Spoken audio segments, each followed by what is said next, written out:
जेके जेके सिर्फ उसे घूर रहा था और उसने कहा कि देखो, मुझे भी तमाशा करने की कोई ज़रूरत नहीं है और ना मुझे पसंद है।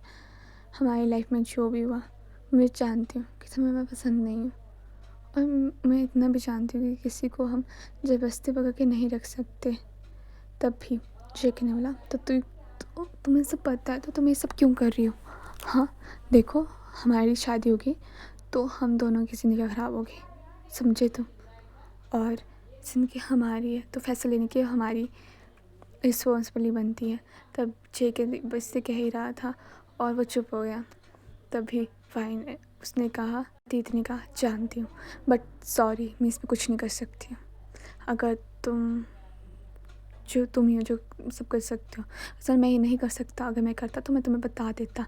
तब भी अदिति ने कहा, तो शादी होने दो, बाद में तुमसे मैं डिवोर्स ले लूँगी और जब तुम चाहोगे तो मैं तुम्हें कभी भी छोड़ दूँगी, बट मैं इसमें कुछ नहीं कर सकती। कितनी अजीब लड़की हो तुम, तुम्हें पता है शादी के बाद डिवोर्स में ज़्यादा प्रॉब्लम आती है और मैं नहीं चाहता। और हाँ, अब मैं समझा, डिवोर्स के बाद तो आधी प्रॉपर्टी मेरी तुम्हारी होगी ना। वाह, ये just my mom dad, shut up, just shut up, चुप रहो तुम, समझे तुम? क्या कर रहे हो तुम? शट अप, क्या कर रहे हो तुम? हाँ, तुम्हें शर्म नाम की चीज़ नहीं है, तुम कुछ भी कहे जा रहे हो। और अगर तुम्हें ऐसी लगती तो मना कर दो ना, क्यों कर रहे हो यार? बंद करो, ये बकवास करना बंद करो। तुम इतनी घटिया इंसान हो, मुझे पता नहीं है। और गुस्से में कह के नीचे चली जाती है। तब भी जेके उसे देखता रहा है और उसे हंसी आ रही थी, पता नहीं क्यों, पर उसे अजीब लग रहा था। तभी वो भी पीछे नीचे आ जाता है और वो खाना खुना खाता है और वो कहता है कि खाना बहुत अच्छा है बनाया हुआ है। आपकी वेटर मतलब किसने कुक कौन है, बहुत अच्छा कुक रखा है आपने। तभी वो उसके डैड ने बोला, ये सारा खाना अदिति ने बनाया, और वो अदिति को देख रहा था। ऐसे नमक कम है, जेके ने कहा, और अदिति उसे देखने लगी, नमक कम है। उफ। तभी जेके खाने लगा खाना और उन्होंने खाना खुना खाया और वो जेके चला गया।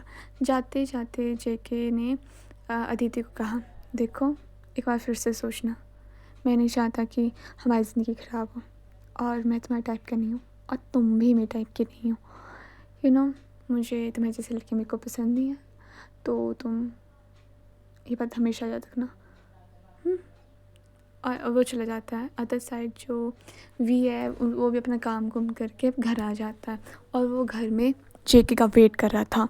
और वो कहता, तभी जेके आ जाता है और जेके को बोलता है, इतना टाइम कैसे लग गया? तो खाना खाने गया था, खाना बनाने गया था, क्या हुआ सब कुछ? क्या मतलब सब ठीक है ना वहाँ पर? तो वी ऐसा पूछ रहा था। वी ने बोला, और हाँ, क्या मना की उस लड़की ने? हाँ, बोलना। तो जेके ने बोला, उस लड़की ने, उसका नाम अदिति है, तो तू अदिति बोल सकता है। वैसे मैं तुझे बता देता हूँ कि कुछ नहीं हो सकता। क्या? हाँ, कुछ नहीं हो सकता, क्योंकि वो नहीं मानेगी। व्हाट? तो तू मनाने की, तू क्या करने गया था वहाँ पर, बता? देख वी, मैंने तो अपनी पूरी कोशिश की पर वो लड़की नहीं मान रही है। उसने कहा कि तुम्हारे डैड ने उसके कंपनी को लॉस चला हुआ है और समथिंग समथिंग क्या डील डूल है और वो उस वजह से तुमसे शादी कर रही है। क्या? मुझे तो पता ही था कि वो एक लालची लड़की है। तभी जेके ने बोला, नहीं, वो लालची नहीं है, वो सिर्फ अपने मॉम डैड की इज्जत के लिए सब कर रही है। वो ऐसी नहीं है। मैंने उसे पैसों का भी लालच दिया बट उसने कुछ भी रिस्पॉन्स नहीं किया। बट देखते हैं क्या होता है, बट मुझे लगता नहीं वो मानेगी। उसने कहा कि अगर तुम्हें शादी नहीं करनी है तो तुम अपने डैड से बात करो। हाँ, डैड से बात करनी होती तो मैं उसकी बात कर जाता। देख जेके, अब मुझे नहीं पता तो क्या खाएगा क्या नहीं, बट ये शादी नहीं होनी चाहिए। और तुझे पता है मैं अपने डैड को क्या बोलूँ? हाँ, मुझे नहीं पता, मैं थक गया हूँ और मुझे सोना है। तो क्या सोना है तुझे? मैं टेंशन में हूँ यहाँ पर और मुझे सबसे बाहर निकाल प्लीज़। तू इन सब से मुझे बाहर निकाल सकता है जेके, प्लीज़। तब जेके बोला, मैं क्या कर सकता हूँ यार, तू खुद सोच। मतलब मेरे पास कोई ऑप्शन नहीं है। जो भी हुआ तो अपनी डैड से बात कर, उनको बोल कि कुछ भी समझा मत, समझा। तो वो खुद की और उस लड़की की लाइफ ख़राब कर रहा है। और वो लड़की, उसे पता नहीं क्या शौक है उससे शादी करने का। वो बचपन से कहती थी, वैसे सुंदर है वो यार और अच्छी भी है, तो तू कर सकता है उससे शादी। तभी जी ने बोला शट अप, ऐसा कुछ नहीं है। हाँ वो अच्छी है, वो जैसे भी, मुझे नहीं बस करनी है शादी। मैंने उससे कह दुनिया की किसी भी लड़की से शादी करने का कोई प्लान नहीं है, समझे तुम। और तभी अदर साइड जो वाइन उस वो थी अदिति, वो आदि को कॉल करती है और उसको बोलती है कि वो आदि उसको बताती है कि मेरी जॉब लग गई। तो बोलती कंग्रेचुलेशन, फाइनल, मुझे तो पता ही था तू तेरी जॉब लग जाएगी।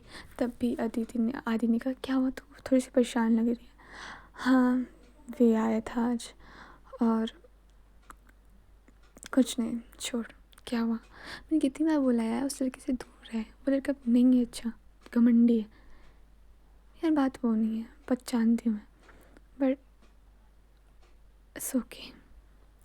तुझे पता है ना डैड के बिजनेस कैसे चला हुआ है, और उसके बाद भी थोड़ी सी प्रॉब्लम आ रही है।